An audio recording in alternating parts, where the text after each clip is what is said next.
story begins right here, actually, in Rajasthan, about 2 years ago.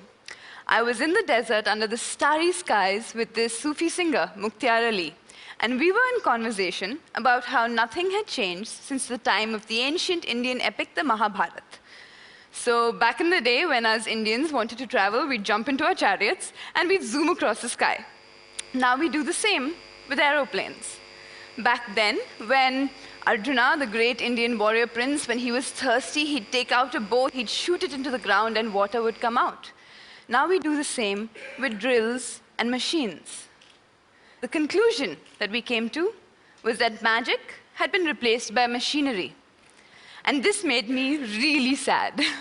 I found myself becoming a little bit of a technophobe. I was terrified by this idea that I would lose the ability to enjoy and appreciate a sunset without having my camera on me, without tweeting it to my friends. And it felt like technology should enable magic, not kill it. When I was a little girl, my grandfather gave me his little silver pocket watch. And this piece of 50-year-old technology became the most magical thing to me. It became a gilded gateway into a world full of pirates and shipwrecks and images in my imagination.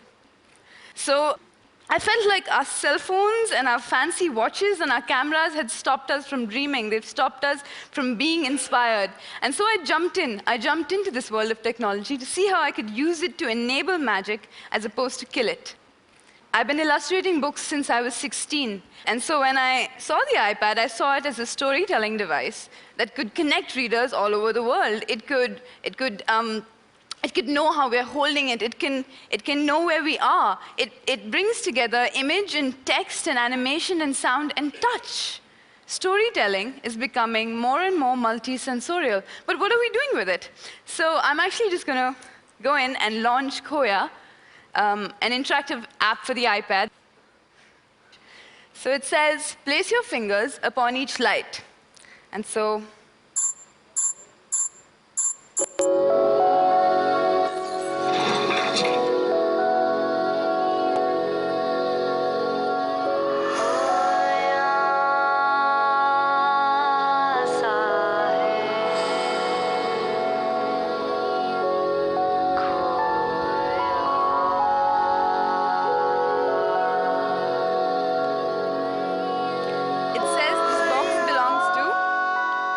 I type in my name and actually become a character in the book. At various points, a little letter drops down to me, and the iPad knows where you live because of GPS. It's actually addressed to me. The child in me is really excited by these kind of possibilities. Now, I've been talking a lot about magic, and I don't mean wizards and dragons. I mean the kind of childhood magic, those ideas that we all harbored as children. This idea of fireflies in a jar, for some reason, was always really exciting to me. And so over here, you need to tilt your iPad, take the fireflies out, and they actually illuminate your way through the rest of the book. Another idea that really fascinated me as a child was that an entire galaxy could be contained within a single marble. And so over here, each book and each world becomes into a little marble that I drag in to this magical device within the device, and it opens up a map. All along, all fantasy books have always had maps, but these maps have been static. This is a map that grows and glows and becomes your navigation for the rest of the book. It reveals itself to you at certain points in the book as well. So I'm just going to enter in. Another thing that's actually really important to me is creating content that is Indian and yet very contemporary. Over here, these are the apsaras. So we've all heard about fairies and we've all heard about nymphs, but how many people outside of India know about their Indian counterparts, the apsaras? These poor apsaras have been trapped inside Indra's chambers for thousands of years in an old and musty book. And so we're bringing them back in a contemporary story for children.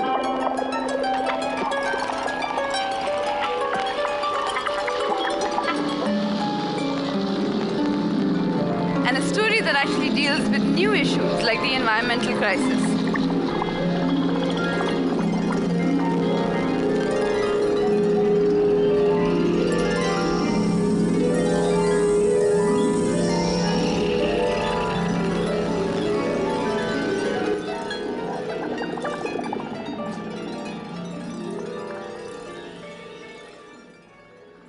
Speaking of the environmental crisis, I think a big problem has been in the last 10 years is that children have been locked inside their rooms, glued to their PCs, they haven't been able to get out.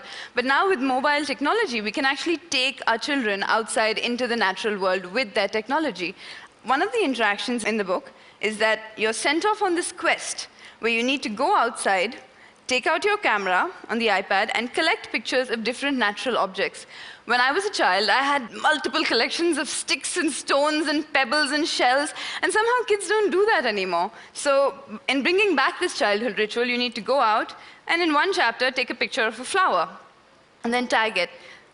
In another chapter, you need to take a picture of a piece of bark and then tag that. And what happens is that you actually create a digital collection of photographs that you can then put up online.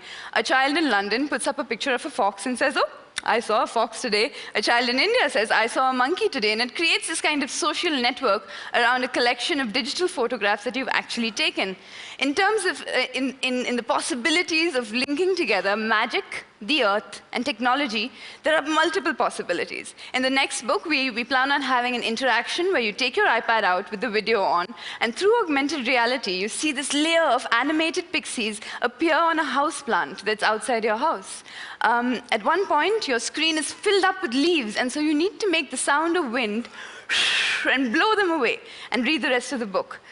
We're all moving here to a world where the forces of nature come closer together to technology, and magic and technology can come closer together. We're harnessing energy from the sun, where we're bringing our children and ourselves closer to the natural world and that magic and joy and childhood love that we had through the simple medium of a story. Thank you.